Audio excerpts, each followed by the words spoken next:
Good evening to everyone. This is the Power of Healing with Utabi Ungowekhethelo Ubuhlekazi. It's been such a while since I uploaded a video. Ngisekhona. Um, I'm just off season this month because it is my birth month. So makufika lesikhathi ngiba off season. Yeah. So I'm still here. Qhubeke nokwenza umsebenzi wabantu abadala nomsebenzi esabizelwa wona. I had a visitor this evening, somebody ngamazi or somebody engamjwayelanga. And it came to my attention that I don't think we are teaching or I don't think we are reaching out as much as we should be. So umuntu makafika, when we check the date afika ngayo or aze kimi today ngayo i-date uma wakhe adlula ngayo emhlabeni. So I was shocked to hear about that revelation, because we take for granted imisebenzi yabantu abadala, or we take for granted i-existence yabo into our lives. So angikho lapho kakhulu, but I just wanted to share with you. So as you can see, the topic for today is ukukhubeka nokuhlambalazeka nokuhlambalaza umsamo. So a lot of times masixoxa ngomsamo, or mhlambe sithi umsamo kukhona into wrong ngomsamo. In most cases sikhuluma ngokungcola komsamo ngenxa yezinto ey'fana mhlambe nemithi elethiwe ekhaya egcekeni noma lapho enihlala khona.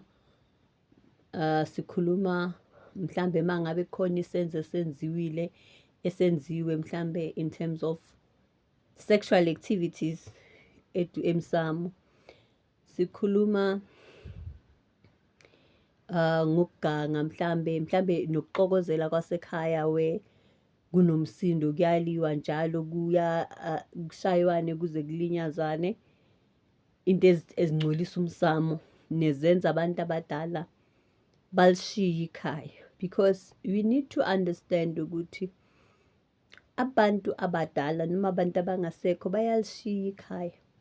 That is why makwenzekile lokho, mase sibabuyisa fanele siyobalanda either emanzini or siyobalanda entabeni, depending ukuthi abakini bagqile kuphi kakhulu. But that's a topic for another day. Or mhlambe ngike ngayimention in one of my videos, but engifuna ukukhuluma ngako namhlanje ukuhlambalaza umsamo nokukhubeka komsamo. So I was trying to get an English word for ukukhubeka. Ukukhubeka, it's when something has been sort of like ikhubekile noma ithintekile emoyeni, ithintekile suthi in a bad way, or in a very, how should I put this in English?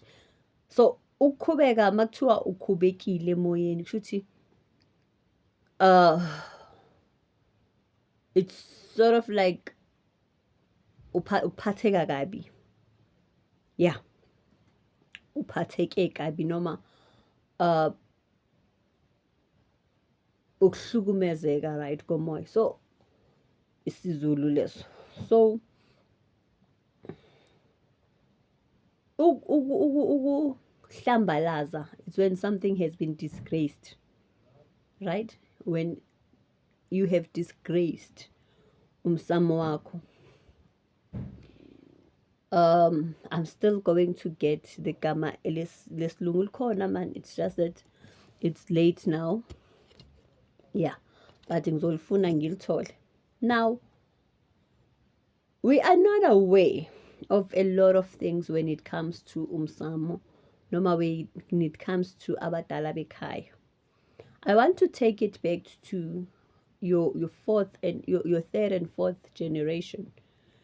Masikhuluma ngabadala bekhaya because into esigqile ngayo kakhulu thina sifike silungise ney'dalwa noma singenelele ey'dalweni zakini, not just your first generation but fourth generations back. Naba abantu esikhuluma ngabo, naba abantu esibalungisayo ukuze zonke izinto zakho zilunge, because when we talk of imvelaphi yomuntu and background, we talk of third, fourth, fifth generations back. Now, ukhutshwa yini umsamo noma uhlambalazwa yini umsamo? It is when abantu, the living now, start practicing inkolo abantu bakini ebebengavumelani nazo. Abantu abaningi manje ba in dismay, or they're struggling, or ingane zingene kuma-drugs, or because sathatha inkolo engasiyona bebevumelana ngayo abantu bala ekhaya. Amakhehla nezalukazi okhokho bebengavumelani nayo.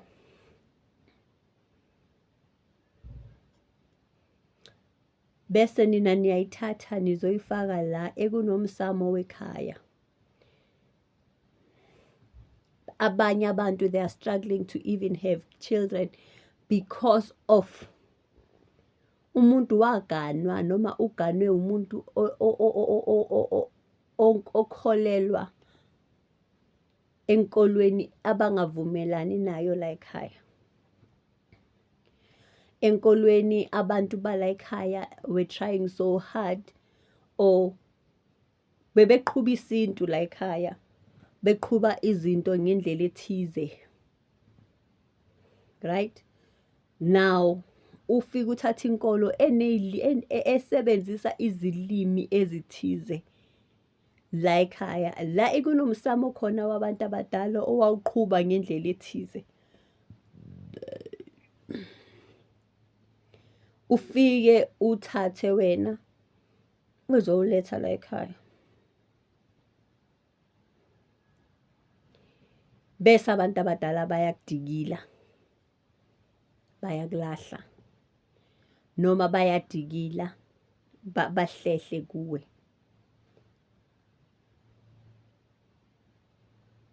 Ngoba la ekhaya kwakwenziwa inqubo ethize, noma kwakwenziwa izinto ey'thize zesintu. Inkolo wena oyilethile isiyinhlamba kubantu bakini abadala noma abantu abangasekho. Inkolo wena oyilethile la ekhaya isiyisikhubekiso kubantu abadala bala ekhaya. Akusiwo wonke umuntu esithi thina umsamo uthintekile, or umsamo uhlangene ekwenziwa imithi. Nazi into esiyipractice-ayo, because inkolo nenkolo inenqubo yakhona ethize. So a lot of people iy'ngane zingena entweni ezingayazi because iy'dalwa ziquestiona indlela iy'ngane ey'khuliswa ngazo la ekhaya. Iy'dalwa ziquestiona indlela esiqhuba ngayo izinto la ekhaya. Sinenkinga yabantu today abangenzelwanga amasiko athize. I'm not talking, because the most familiar thing that people speak about imbeleko. Kodwa ikhaya nekhaya kunenqubo yakhona eyenziwayo ey'nganeni ngaphandle kwembeleko. Kunama-rituals enziwayo ngaphandle khona. If you look at olden days, kukhona imindeni eyayikhatha imino, kukhona imindeni inkaba ithathwe yenziwe ngendlela ethize ingane mayiqeda ukuzalwa. Mayiwe inkaba bese iyathathwa iyenzelwe into eyithize. But because of now we have changed indlela esikholelwa kuyo la ekhaya noma inqubo yala ekhaya, asisayenzi ngaleyo ndlela. Hhayi ngoba enkonzweni bazothini noma ngabe mina sengiphile inkolo eso, angisakwenzi lokho.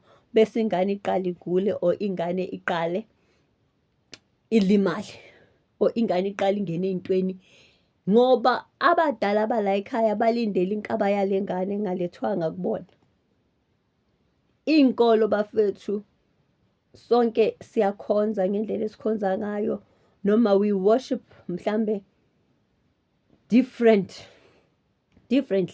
kodwa kunezinto ezithi la ekhaya yenza into ethize ekuyisisekelo sekhaya, foundation. Abadala bayabona iy'ngane ziwu-10 egcekeni, but none of them have been introduced ngendlela ekwenziwa ngayo la ekhaya. So asiyiqapheleni indlela esenza ngayo izinto. Sizongena nje endabeni yokuthi umsamo ungcoliswa yini, ungcoliswa ukwenzani. Singakukhuluma lokho kuze kushonela ngoba it's what people have been preaching throughout, or noma they are discussing. But are we discussing lama rituals ey'ngane ezingayenzelwa wona, or kukhona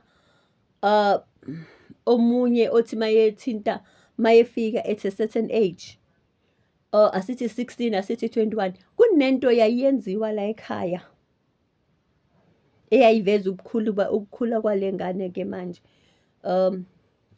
Ngoba ngumZulu mina, khona into ey'fana nomemulo, khona izinto ey'fana nomhlonyana, and then because now the belief is different, niziskiphe lezi zinto. Umuntu agane angayitholi ingane, ahambe futhi abuyele kwenziwa imbeleko, kanti it's not necessarily imbeleko efunekayo kulo muntu, khona okuthize okufunekayo.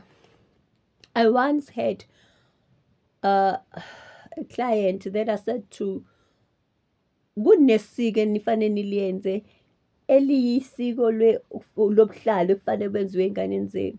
Yiko kushodayo ngoba ungabala ukuthi gogo ngiyenzile imbeleko, what's wrong? Kanti khona enye. So ngamtshela ngathi okay, kunosiko eliyibuhlali efanele ngabe ingane yakho iyayifaka. Buphi lo buhlalo? So izinto ezincane that we overlook, that ezenza iy'ngane zethu namhlanje zingene ezintweni ezi-wrong, ezenza thina inkolo esikuyo ayihambisani nomsamo wakuleli khaya. Abadala noma amakhehla nezalukazi okhokho bebephila kuleli khaya bebenenqubo ethize. Ngisho umntwana egula bekunenqubo ethize yenza ukuthi le ngane iphile, bekwenziwa izinto ey'thize. Ingane yazalwa bekwenziwa izinto ey'thize. Manje umsamo masukhubekile, ushaya ingane, ushaye noma yini, abantu bahlupheka. Umsamo. Indawo oganele kuyo, wena ukhulele endaweni ekhaya bekuqhuba amasiko nezinto ezithize, ugane lana kuthiwa inkolo yala ekhaya ayivumeli lento yakho. Ubuye ukhohlwe ukuthi la uganile kunalaba bakini abasahamba nawe, ngoba nemigane esiyiganile akwenziwanga properly in terms of traditions. Akuqedwanga ngesintu noma ngeculture ekufanele kuyenziwe ngayo.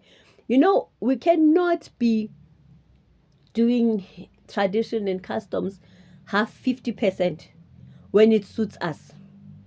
Because if uthi wena inkolo sukuyo ayivumelani nokuthi umbese noma wabe emshadweni, that means inkolo fanele ingathatha amalobolo. We tend to do things mazis benefit.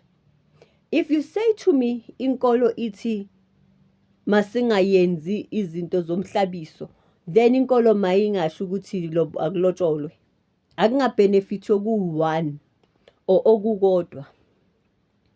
Because all of us singene kuma religions athi abantu abadala amadimoni no, most of us or a certain percentage of us, kodwa uyalobola. Mawulobola usifakile isintu leso.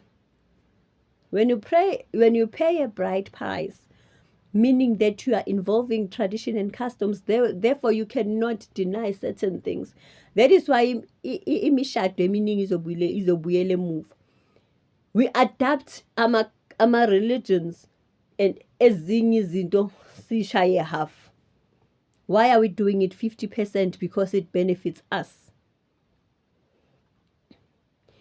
So iy'ngane esikuzo namhlanje zinalokukhala kokuthi lathatha ilobolo mase kufanele bambeswe labantu ababelobolela, akusapractice-wa lezo zinto. Iy'ngane zethu manje zingene kuthini, ziyakwazi nokusishaya guys, because amalobola athathwa, iy'nhlawulo ziyathathwa, kodwa mase kufanele kwenziwe lokho okufanele okulandela kulezi zinto lezi asikwenzi lokho. Imisamo esikhuluma ngayo namhlanje ephendukile inengeka bakhubeka abadala, bahlambalazeka abadala. It's because of the practices that we do, or the things that we do when it benefits us.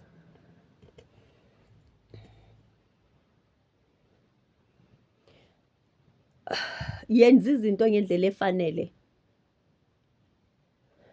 If la ekhaya befike kwenziwe inhlawulo nembeleko nani, akwenziwe lokho, akungasebe sekuthiwa inkolo ethize kodwa okunye sikufune.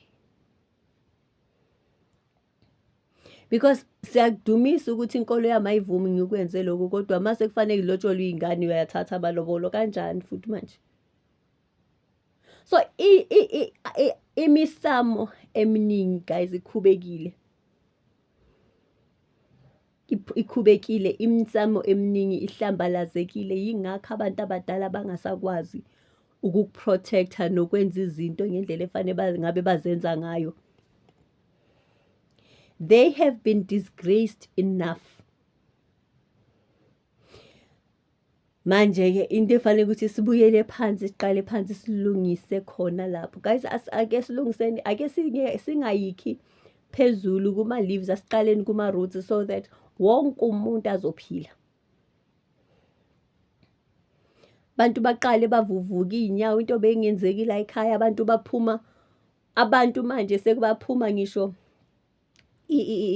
ubovu ey'mlenzeni, abantu sebakhathwa imilenze. Kungoba kunezinto ey'shodayo ezazivikela lento kuleli khaya. Abantu bavuvukile iy'nyawo, abantu baphuma ubovu, kukhona abantu ekhaya bebethu mekezalwa or bebegcatshwa. Hhayi ngoba khona into e-wrong eyenziwayo kule ngane. Namhlanje sesithi asikwenzi lokho, kanti iyadingeka lelo siko. So imisamo inengekile guys, lokho asikukhulumeni, singabi nokuthi abantu bathakathiwa umsamo ungcolisiwe, umuthi olethiwe ulethwe uzibani banyana wakulo mndeni, kanti imsamo akunamuthi ongcolisa umsamo la. Umsamo ukhubekile, uhlambalazekile ngenkolo eyenzwa la omunye womndeni. Sibe sizazi kahle, abanye bethu-ke bafundisekile ngezinto ezenzeka ekhaya. Asilungiseni imisamo, ilungiseni imisamo. Ungayenzi 50%, ungayenzi 30%. Mangabe awuzuqhubeka nako, yekela konke. Kunemishado engamanga today because kunezinto ekufanele zenziwe. Umuntu makasezogana azoganwa ezingayenziwanga la ekhaya. Manje umsamo uyabuzwa, ngoba umsamo ulinde leyo nto leyo. Kuningi singakukhuluma guys, kodwa nje ake silungiseni lapho ekufanele silungisele ngendlela ekuyiyona. Futhi-ke mina ngiyajabula umuntu mayefika guys, as I was saying when I started the video, kukhona usisi nje ongifikele kuntambama wazongidlabeza. Uthi kimi, ngikuphuphile, ngithi ngiyabonga ukuthi ungiphuphile sithandwa sami. Bakubonisile abakini, angimfuni umuntu ongaboniswanga. angimfuni umuntu ongaboniswanga walethwa kimi. Ngithi yabona lo suku umamakho ahamba ngalo ukuthumela exactly ngalolo suku kimi. Ngoba kunento ekufanele ukuthi siyixoxe mina nawe.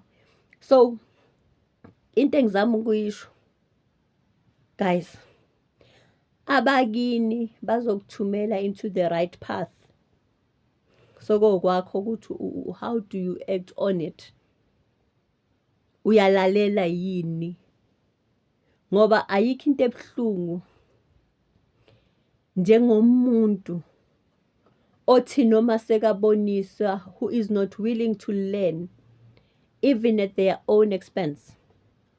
There is nothing as sad as somebody who is not willing to learn even at their own expense. Into seyimlimaza yena angafuni ukufunda besayakhula. Ayikho into ebuhlungu njengaleyo.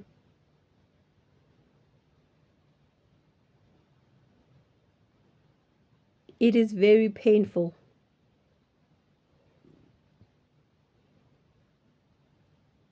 Ukuthi umuntu angafuni ukuzwa. Ngiyabonga guys, thank you so much. I hope that ngisazoqhubeka nevideo yokuthwala. Ngizoyiqedelela when I am okay. Noma ngithini mase isikhathi sifikile, because the part that I think the last part is very critical and there's a lot of things that I have to discuss lapho. So part 3 wokuthwala ngizomenza ngiqedelele kahle sengiyisama up yonke lento le. Ngibonga kakhulu. Good night.